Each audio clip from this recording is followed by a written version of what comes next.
it's time to sit back and relax with your favorite drink. And listen.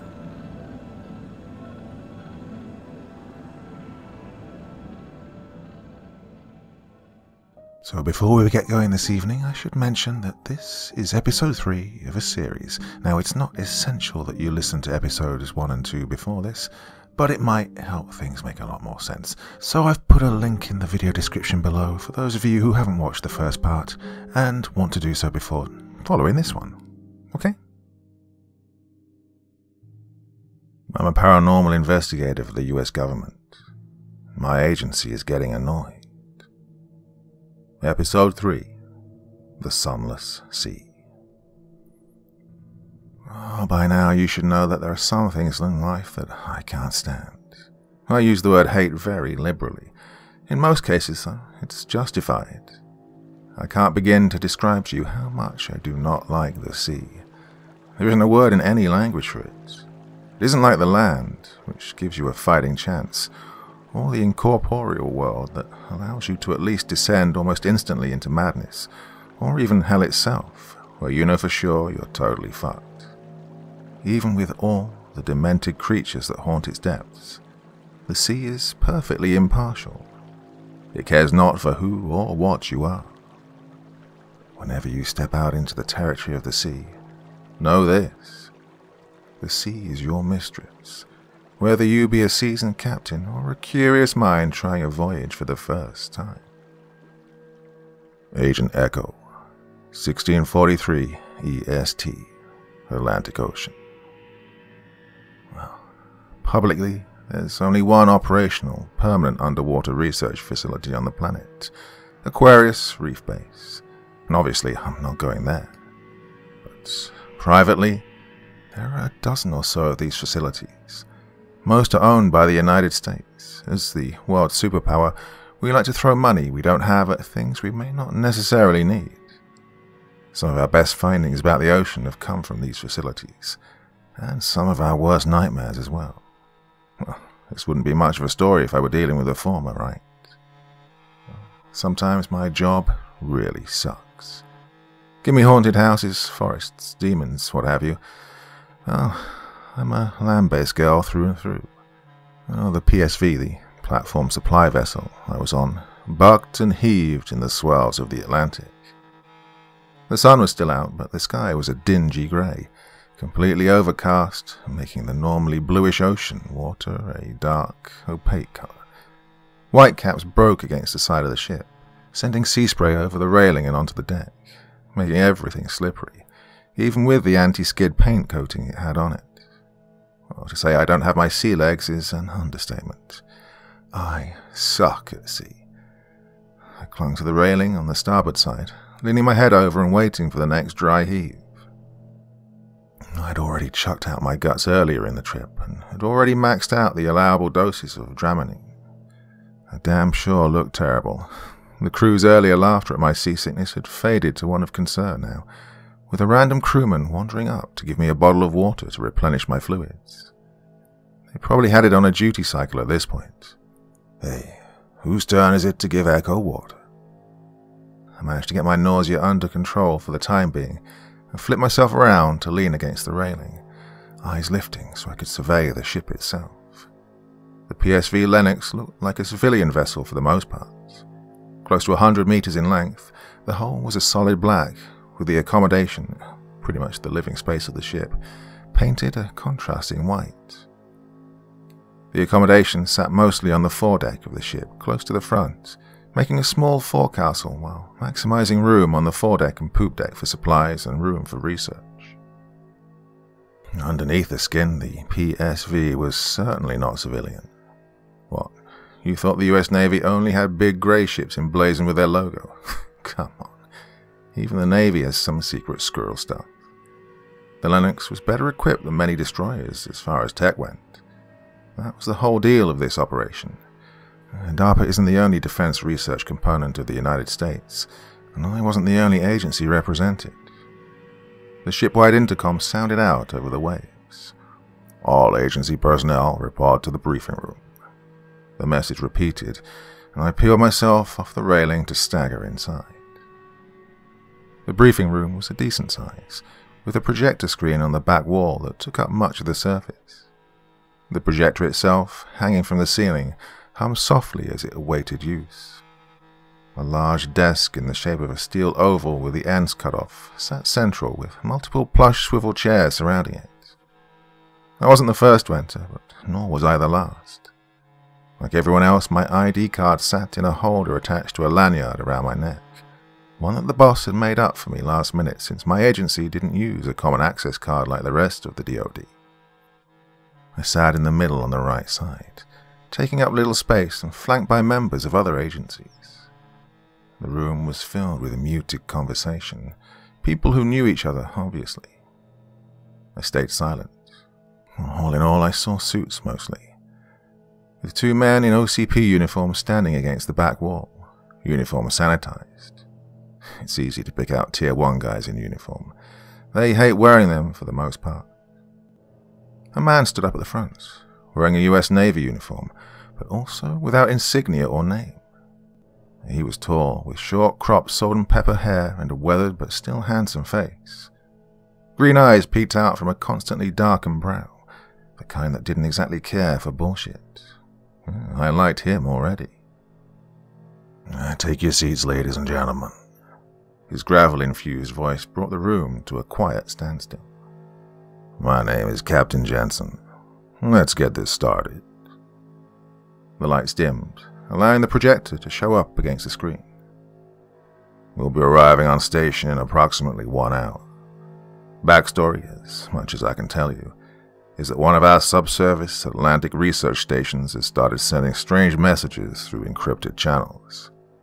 Our replies to these messages have been disregarded, with no true sitrep regarding the status of the experiments or the personnel within. So, following protocol, we're sending the QRF in with a few guests. Sam, your squad will take Agent Twombly." He paused, allowing for Twombly, a guy with shaggy dark hair and a meek demeanor, to raise his hand. "Your resident IT guy, and move through Airlock Alpha once we dock. From there, sweep through the living quarters and up to the admin offices. If everything looks fine and personnel are accounted for, then start ascertaining the source of the strange transmissions." Sam, one of the OCP-clad men, a short man with long brown hair and a thick beard, nodded slowly. Jensen continued. "Naeem, your squad will take Agent Echo." He looked at me as I raised my hand, cocking a brow as if to say, "Fucking really?" And then continued. "Through Airlock Bravo. Move through the research lab and to the subdock. While Sam and his guys check on the people, you'll be seeing if the lab and everything in it are kosher. Either way, make contact with the head researcher, Dr. Alyssa Lind. If there is anything wrong, she can tell you what's happening." He paused and scanned the room. "Questions? No? Dismissed. Naeem, Agent Echo, stand fast." The room stood in unison and filed out, leaving me alone in the room with Jensen and Naeem. I just remained seated. Naeem took the chair opposite me, and we waited for Jensen to speak. "Listen, hopefully this is something buggy with the damn software. If, for some reason it isn't, be careful. Dr. Lind has some seriously bad shit down there she's messing with. Lady isn't exactly 100% stable. If things have gone to shit, then your objective has changed. Sam's squad will be pulling out given certain criteria, specifically evacuation of personnel. But the meat of the job is on you guys. If Lind has lost her fucking mind, put a bullet in her head and destroy the station." Naeem quirked a brow. His voice was deep, but lacked the rocky hits to it that Jensen's had. He was maybe 6 feet in height, and well built without being bodybuilder type. His black skin devoid of wrinkles, but brown eyes full of experience. "Any preferred method?" Jensen shook his head. "Echo here will tell you the best way to take out each experiment. This has to be a step-by-step job, as we can't risk anything getting free. Once each experiment is put down individually, then destroy the rest as you see fit. A Virginia-class sub will be on station to torpedo the place after your exfil." I stuck my hand up. Who the hell said I knew anything about what was going on down here? Jensen turned to me. "Your boss. I don't even know the specifics, but he said you would when you saw them." "Fucking thanks, Brain." I sighed, but nodded. "All right, when are we leaving?" 30 minutes after arrival on station," Jensen answered. "Let me get you some gear, Agent Echo," Naeem said, and we stood and walked out of the briefing room, leaving Jensen behind. Scientists. I hate scientists, especially government-related ones. Ones that experiment on shit we should never have been dealing with in the first place, and create or discover monstrosities that start world-ending level scenarios. People wonder why I'm a hateful bitch sometimes. Well, this shit makes me want to kick puppies. I followed Naeem into the passageway and down a few ladders into the bowels of the ship. What we entered into was a large room that may have had a different purpose on a civilian PSV, but for the Lennox, it was an armory, packed full of squad-level firepower. It was standard kit as far as squads went. M4 carbines, grenades, sidearms, one or two with shotguns. I myself grabbed something rather standard, a Mossberg 500 shotgun. I put shells into the bandolier sling, then again into the tubular magazine, and secured an M17 9mm pistol. I slid a body armor vest over my head and waited once again. Well, there's something that some of you, may not realize. Teams aren't constantly battle-ready at all times. It takes a bit to get geared up, especially for something as sensitive as an underwater research facility. Unlike a normal building, a facility on the seafloor is under tremendous pressure. Any degradation of the structural integrity of the facility can destroy quite a bit. Most of them have automatic systems that can seal off a compromised section. Just hope you aren't in it if it happens. The PSV docked with the platform that served as the official cover for the facility below. Exploratory wells have been dug in the Atlantic. That much is public knowledge, but very few people have the means to explore what came of them. As it sits, there are a couple of oil platforms in the Atlantic that most of the world doesn't know about simply because of how remote it is. This was one such platform, a derelict hulk that stood out against the grey sky, like some long-dead giant whose carcass remained frozen in time. The teams were offloaded in stages. It was slow going because of the waves rocking the ship, but eventually we all made it on board the platform itself, and began the long climb up rusted and wet steps that groaned against the bolts fixing them to one of the gigantic legs that held the platform aloft. I turned and watched the PSV sail away from the platform, well, ostensibly to remain away from the platform, an anchor to weather the storm and await our findings. Upon reaching the platform proper, Sam and Naeem led us up even more fucking steps to a small shed in the shadow of the central tower. The control room itself was a dingy affair situated at the heart of just about everything, but that wasn't exactly our destination. Well, it would have been a bit cliché to put the entrance to the lab in the control room, right behind a big, clunky computer that was shaped to look like a desk. Instead, what we got was a big, clunky computer shaped like a desk, but in a maintenance shed. Unoriginality points for the US government there. Naeem worked some magic on the dead terminal, and the entire thing shifted to the side, showing a white, brightly lit hallway beyond the terminal itself. We had to duck to enter, but once inside everything was fine. My brow lowered, confusion working its way across my face. The architecture was beautifully strange, an octagonal hallway that stretched on and down to a landing. And the crazy thing is, at the end the hallway had no seams, nothing that indicated where the ceiling and wall met, nor the wall and the roof.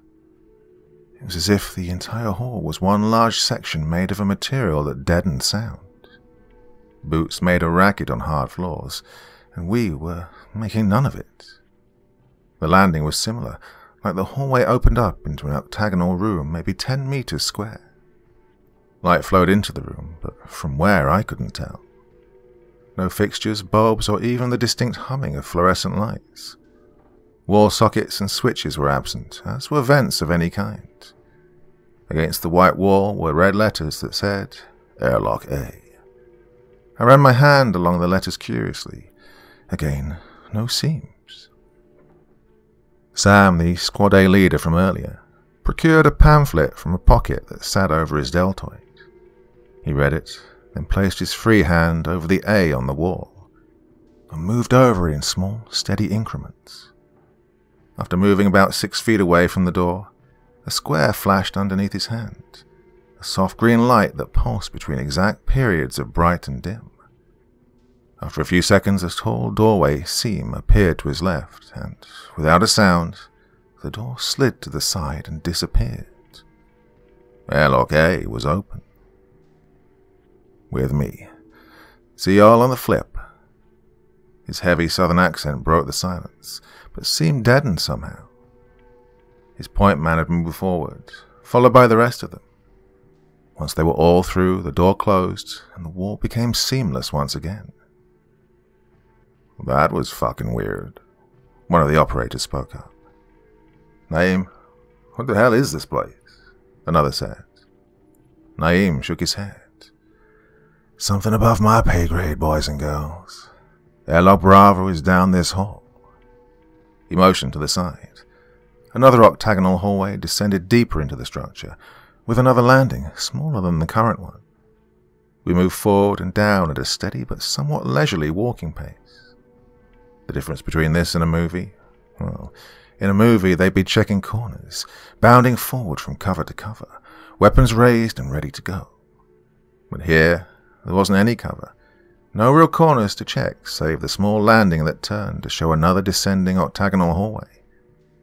As a group, we remained evenly spaced in 2 staggered lines on each side of the hallway, weapons loaded but at the low ready. The usual banter accompanied the group, although in hushed tones there was talking and laughing, a bit of mirth before our entry into the facility itself. After what seemed like an endless number of descending hallways, we reached the bottom landing. The same shape as the last large one, red letters spelled out, Airlock B, on the wall on the far side. Naeem repeated the same motion that Sam had, pressing his hand in a specific unmarked spot to open the door. We walked through, not really sure what to expect, but knowing it should be a lab of some sort. Obvious, yeah, but what we got was not expected. The airlock door shut behind us, blending in again with the wall as it had on the other side. We were standing in another faceless room, maybe 10 by 5 meters. From nowhere, a voice chimed through, robotic and cold. Greetings. Beginning decontamination process. Steam hissed from newly opened vents in the walls. My brow crinkled in response, nose picking up the faint scent of something peculiar. God damn it, I spoke softly. Boss, what One of the men spoke up from the back just before he fell over. One by one, we dropped, unable to fight the airborne chemical making its way through our system, and soon unconsciousness took hold and the world faded to black. I woke up in a shitty mood. Well, more sour than my mood usually was. You know when you get forced awake in the middle of an REM cycle and you feel groggy as fuck? That was me. I felt like ass, tired, knees weak, arms heavy. Wasn't quite at Mom's spaghetti just yet, but I was close. My eyes opened without my permission, moisture blurring my vision and forcing me to blink rapidly to clear it. With a groan, I sat up and tried to take stock of my surroundings. The room I was in smelt like rotten eggs, shit, and water damage. Unlike the pristine entryway, the usual fixtures of a room were present. On the mouldy ceiling hung fluorescent light fixtures, evenly spaced along the surface. Most of them were burnt out, but 3 of them had enough light to make the room mostly visible, though very dim. Against the back wall was a sink and toilet made of stainless steel, the kind you'd see in a psych ward. The toilet had no seat.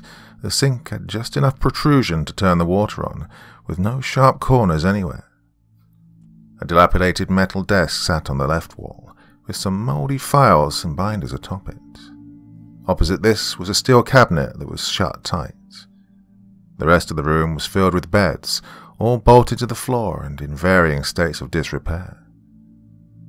I felt a pinch in my right arm and looked over to see an old butterfly needle sticking out of my arm, connected to old tubing that had gelled, questionable fluid within. I promptly pulled it free and rubbed the angry, red injection site. In the room with me was Naeem and 3 of his guys. Naeem was sitting on the edge of his bed, rubbing his temple to take the drowsiness away. He was wearing his OCP uniform just like the others were, but something was different.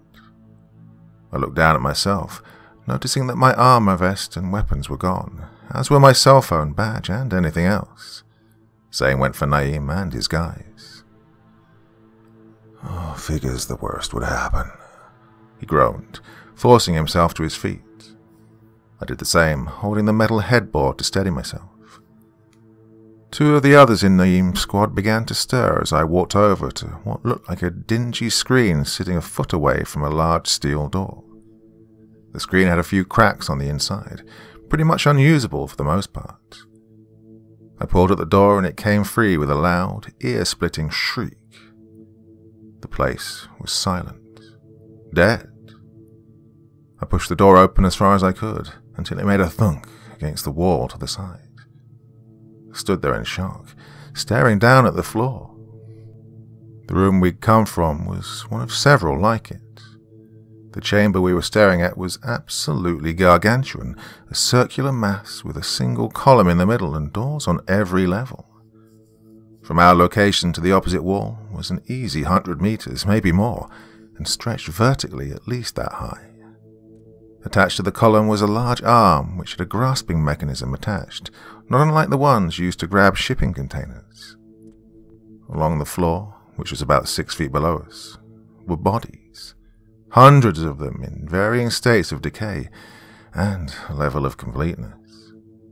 Some looked rather fresh, while others seemed to be one step away from a skeleton.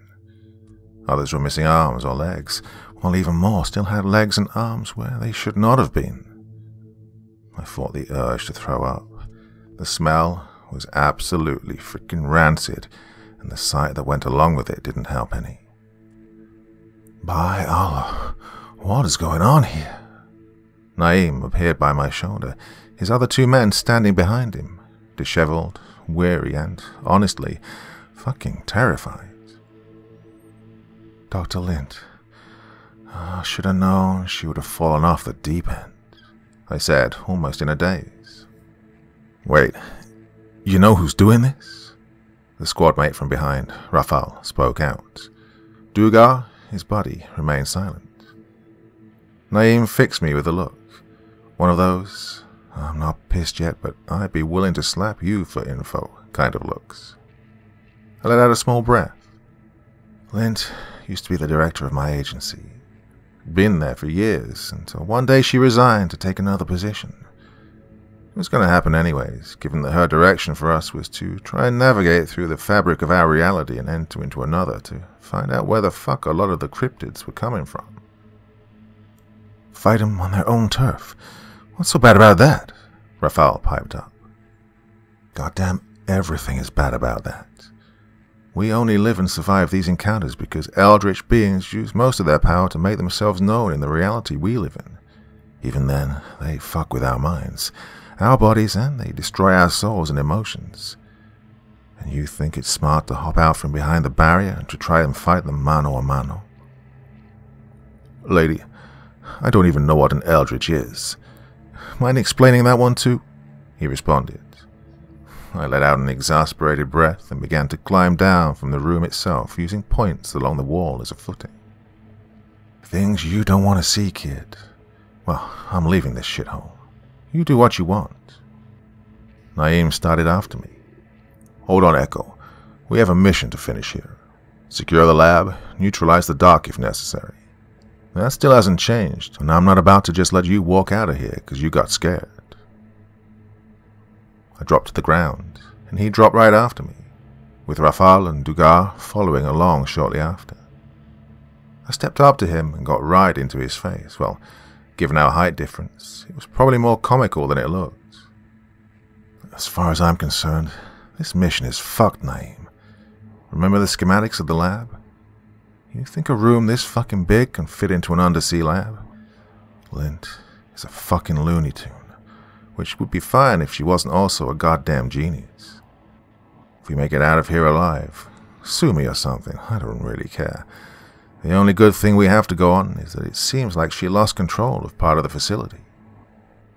Then, as if on cue, a steady set of beeping filled the massive room and continued for a few seconds. The facility shuttered, creaking under pressure while the lights flickered and dimmed dramatically. Then the room went black. Click, click, click, click. The sound of 4 doors opening at once went through the room. We waited, hesitating, frozen in place by the sound of wet flesh slapping together, like someone was dumping dead bodies into a landfill. Disgusting slurping sounds mixed with the crunch of bones took its place, multiple mouths eating in unison. Now, listen, I don't get completely terrified that often. There isn't much that does it, honestly. This, though, this was something else. The lights came up, and in the room with us were 4 absolute nightmares. They looked like giant caterpillars, mottled tan and black skin stretching across fat, tube-like bodies, splitting and bleeding in many places as they lumbered along. Hands sprouted from their bodies, all different colors and sizes, grasping and pulling the creatures along the floor. Human hair of different colors surrounded mouths that constantly bit, containing teeth that were cracked and bleeding under the pressure. As they passed close enough to a dead body, the mouths would take a bite. In the center was the main orifice, a mouth 3 times as large as the others. Multiple rows of flat, human-like teeth filled the abnormally wide opening like rings on a tree. It reached another body, and the hands grabbed it up, pulling and tearing the corpse limb from limb, the smaller mouths feasting on the appendages while the main bit down in even bites on the torso, blood and viscera spilling down it like a waterfall. The crunch that came from it each time it chewed on the torso will never leave my mind. Naeem, to his credit, pushed his nausea down. He got my attention, pointing at it, then at his own eyes, finishing with a negative hand gesture. Puzzled, it took him a time or 2 to get it through my thick skull. They had no eyes. A light bulb went off, and I nodded in understanding. I pointed to a door on the far side with a blinking green light that turned red at random. He nodded, and I started forward, picking my way around limbs and bodies so as not to trip. Naeem followed behind, with Dugar behind him and Raphael coming in last. No sound, no sound. Not a peep, not a breath. I had to wind my way through the room to avoid the others, the flight mode in my psyche engaged, but pushed down just enough to not run for it. I didn't know how fast they were, but oh, by God, I did want to run. Naeem seemed a full shade more pale, as did Dugar and Raphael. Dugar was specifically in bad shape. He was more seasoned than Raphael, but some people just have natural bad constitutions, and Dugar was one of them. He hurled. Vomit spewed out of his mouth and onto the floor. I turned. Naeem turned. We stared at him in horror.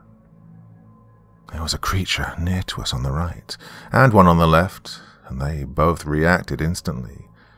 With an ear-splitting shriek, like several humans howling in pain, the worms charged at him. He tried to run. He really did. But they were so fast. The hands propelled them along at a ridiculous speed.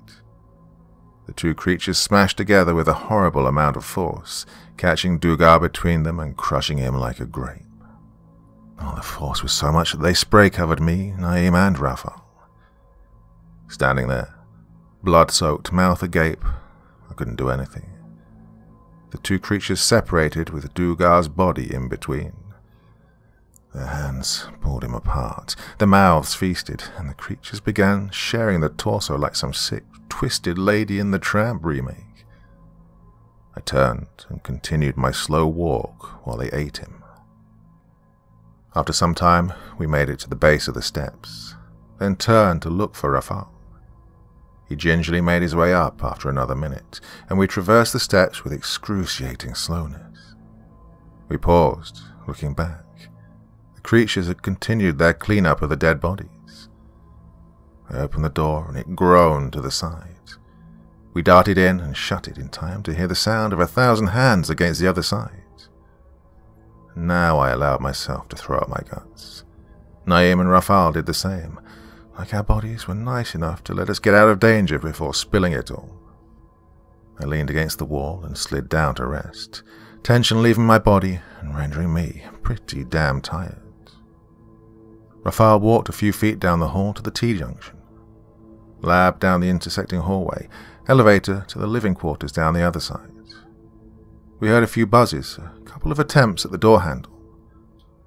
"Locked," he said, frustrated. "It's locked." We jumped up, startled. A smooth British-accented tenor came from a small speaker punk in the ceiling. I looked at Naeem, mouthing, "Lint." The good doc continued. "Ah, Agent Echo. Surprised to see you again." "What kind of bullshit are you up to, Doc?" "Oh, the usual. Dimensional travel, experimentation. You know, the whole mad scientist shtick." A chuckle from her end. "Those bodies, are they part of your experimentation too?" Naeem called out. "Oh, all experiments have losses." "You realize we're going to put a bullet in you, you fucking whack job?" Rafal called out, fists clenched. "Oh, a threat from a tin soldier. Cute." "Rafal, shut the fuck up," Naeem spat. "What is this, Alyssa?" I asked evenly, though I think I knew the answer. "Project Stonewall and Project Canalis, my dear. If you remember it, that is." "Oh, Jesus. Let's dispense with the busy talk, kids. Canalis is going rather swimmingly, except for one little hitch. After I sent over the living quarters, they came back rather upset." "You seem to have a knack for understatement, Doc. What the fuck does that mean?" "Living quarters. Wait, that was Sam's team." Was is a good way to put it. By now, they're probably being used as decoration. Sheol is a rather frightening place." "Sheol?" I looked at him. "Yes, what she calls the dimension beyond ours." "Then why the fuck did you send them?" Rafal screamed. "Well, research. I needed to see what would happen to a human mind that was unprotected by Stonewall. My initial expectations were that they would have gone mad. Obviously, I was correct. I'm not going to bother with any more questions, so here's the deal I am offering you. I installed a manual decompression feature in the living quarters. Normally it would be right across the hall, but when that section of the lab returned, things got a little, topsy-turvy. 2 hallways down and 2 to the right, you'll find a security room. Inside is an idiot-proof panel that will allow me to decompress and destroy that section. Activate it, and I'll give you just enough time to get out. Deal? Well, you don't have a choice, really." The intercom clicked off, and the door to the living quarters unlocked. The red light turning green. Naeem grunted. "Oh, fuck it.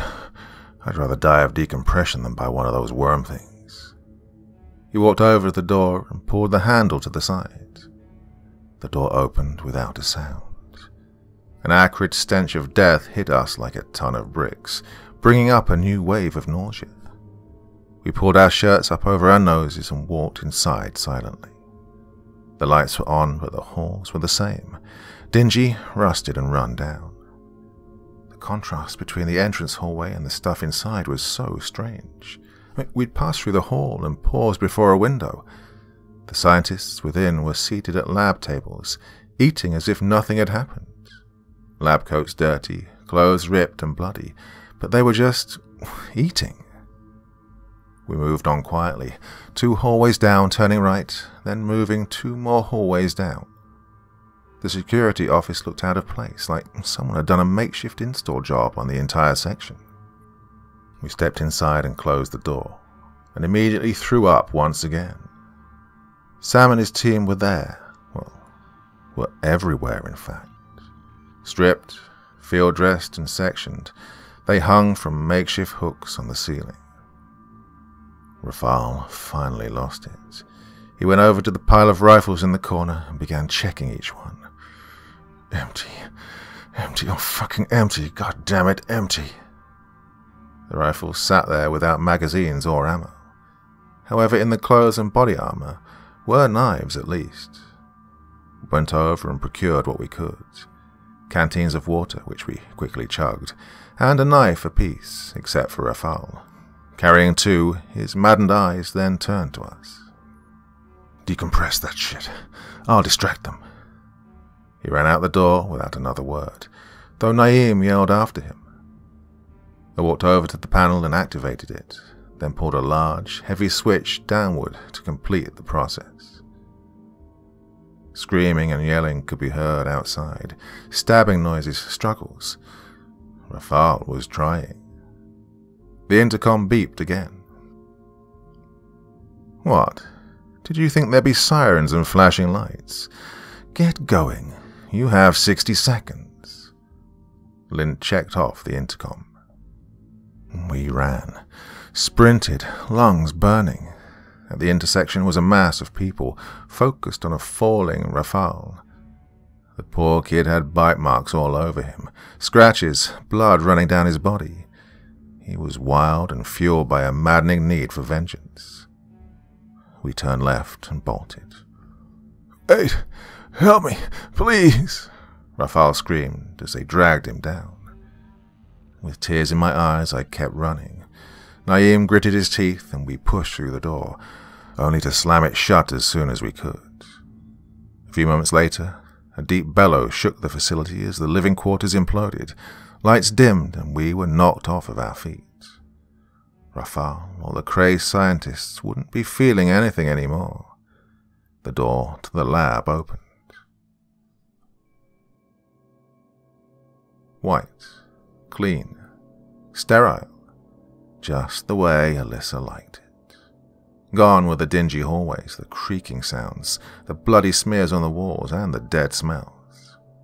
The hallway leading to Alyssa Lint's lab was the same as the one we'd first used when entering the facility. We walked to the end, and the door opened for us, allowing us to step inside. Her lab was clean, neat, and tidy. Machines of various sizes littered the walls of the large room.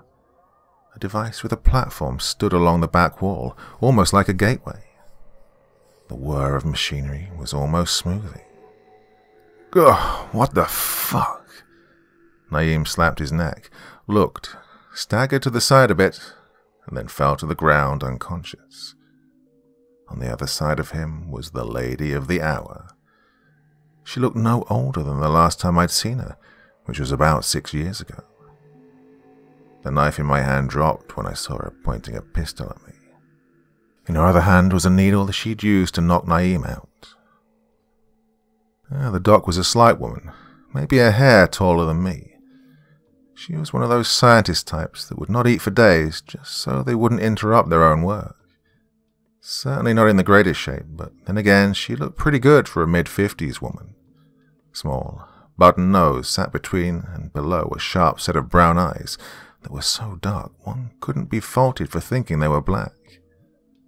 Black hair was pulled back into a tight, professional bun. Part Indian and part British, her genius was only matched by her overall instability. It seems like my tin soldier didn't make it. Oh well, this one will do. Consider it a professional courtesy that it wasn't you I chose, Echo. Chose for what? Doc, what the fuck is happening? Project Stonewall, my dear. Sheol is not a place for the human mind or body, so I have to make it stronger. Unfortunately, sending the living quarters tripped the emergency protocol. Oh well, it gave me a fresh subject. Now, step back, please, into that glass door there. Or what? You'll shoot me? Come on, Doc. Searing hot pain shot through my leg. The doctor had pulled the trigger and sent a 9mm slug into my thigh, dropping me to the ground with a scream of complete pain. Now, I don't care how badass you think you are. Getting shot fucking sucks. Oh, what the fuck? Shut up, Echo. I told you that condescending attitude of yours would get you killed one day. Now, last chance, girl. Go. Pushing myself onto my butt, I scooted backwards, trailing blood on the floor until I entered the small, circular glass tube that she'd told me to. Looking to the side, I saw buttons. An elevator? I shot her a confused look. She hit a button, and the glass slide closed. No deus ex machina for you today, Echo. You lost your living quarters, and you're on the bottom of the ocean. What the fuck do you think you're gonna do? Oh, you mean that submarine parked outside my door? I have that under control. What? I laughed. Please enlighten me, I said as I tore a piece of my shirt to stuff into the bullet hole. Oh, Echo. She took a tablet from the wall and crouched down in front of the partition and pressed it up against the glass for me to see. When did you ever think I wasn't in control? I stared, horrified. The living quarters appeared on a screen in one corner, the body room in another, the room we'd woken up in. Walls turned to white, moving, changing to mimic the inside of the lab, pristine and flawless. The disgusting caterpillar creatures looked at the screen and made their way back to their enclosures. And the scientists, they'd torn Rafal apart, but then they stood calm, still alive, not decompressed. She'd used us to stall for time and gain a test subject in return, one not tainted by Sheol. The elevator I was in moved upwards, and all I could do was stare at the doctor until she went out of sight. The elevator gained speed, moving faster and faster until it hit the open water. An orange flotation device bloomed from the opaque top, slowly guiding me upwards. I looked down to the lab. It was fully intact.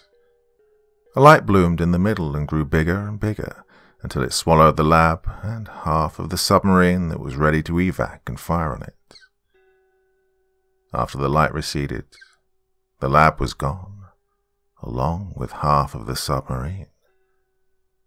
Oh, fuck.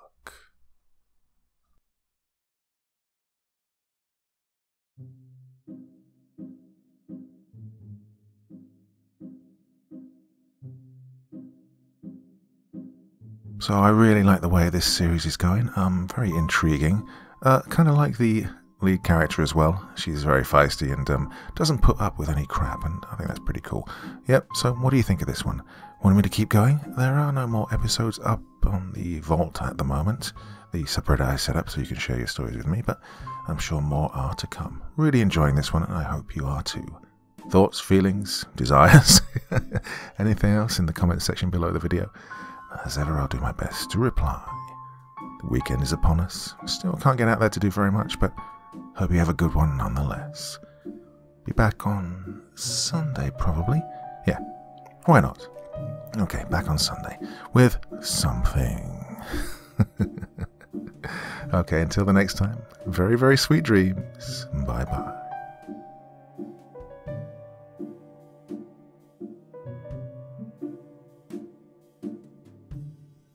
Thank you so much for taking the time to listen to this story today. Really means a lot to me and to the author of the story, of course. Well, if you want to know more about me, I'm pretty much everywhere on social media. You can find me on Facebook, Twitter, Instagram, You can download my music on SoundCloud. I've got a Patreon if you feel like. Throw me $1 or $2. Very much appreciated. And of course, on Reddit, I have a place where you can leave stories if you want me to read one that you've written. Well, hoping to see you all again very soon. Till then, sweet dreams. Bye-bye.